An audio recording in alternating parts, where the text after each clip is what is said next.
Assalamualaikum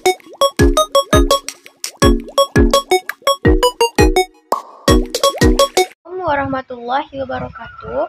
Perkenalkan, nama saya Dindika Raya, saya dari kelas 10 ADP 2. Saya akan menjelaskan sedikit materi pembelajaran IPAS, yaitu tentang konsep ruang dan interaksi keruangan.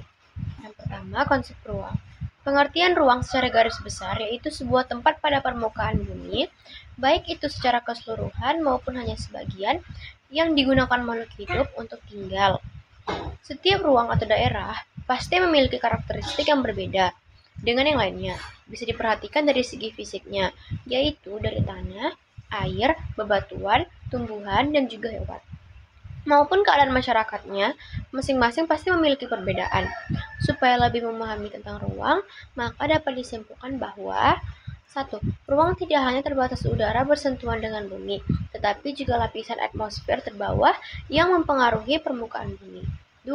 Setiap ruang di permukaan bumi memiliki karakteristik yang berbeda, satu dengan yang lainnya, diikuti dengan sumber daya yang dihasilkannya. Contohnya adalah penghasil minyak. Yang ketiga, ruang tidak berdiri sendiri. Kejadian di suatu ruang mempengaruhi ruang lainnya. Contohnya adalah kebakaran hutan. 4. Ruang merupakan tempat manusia berinteraksi sebagai makhluk sosial, senantiasa berinteraksi dengan manusia lain.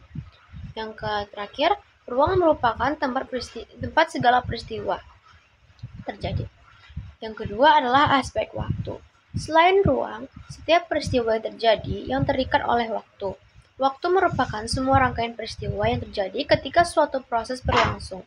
Dalam konteksnya, waktu dibagi menjadi 3, yaitu yang pertama waktu lampau, yaitu waktu yang berkaitan dengan kejadian masa lalu. Yang kedua adalah waktu sekarang, yaitu waktu saat sebuah kegiatan sedang berlangsung. Yang ketiga adalah waktu yang akan datang, yaitu waktu yang belum dilalui.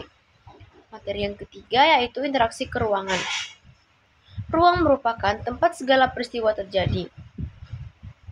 Perbedaan karakteristik wilayah ruang antar wilayah. Perbedaan yang pertama yaitu kandungan unsur hara lapisan tanah. Contohnya, wilayah dataran rendah dengan suhu hangat merupakan wilayah yang cocok untuk kegiatan peternakan. Perbedaan yang kedua yaitu kandungan mineral. Contohnya, Jayapura merupakan daerah memiliki kandungan logam tembaga dan emas terbesar di Indonesia. Perbedaan yang ketiga yaitu keanekaragaman hayati menyebabkan adanya perbedaan flora dan fauna. Contohnya, yang pertama, laut sebagai sumber komoditas pangan berupa ikan, udang, kerang, dan lain-lain sebagainya. Contoh yang kedua, daratan sebagai sumber komoditas pangan berupa padi, sayur mayur, dan lain-lain. Perbedaan yang keempat yaitu lapisan atmosfer. Contohnya, wilayah pegunungan yang bersuhu udara sejuk cocok dimanfaatkan sebagai objek pariwisata dan tempat peristirahatan. Mungkin hanya itu saja yang dapat saya sampaikan. Jika ada kekurangan ataupun kesalahan, mohon dimaafkan. Assalamualaikum warahmatullahi wabarakatuh.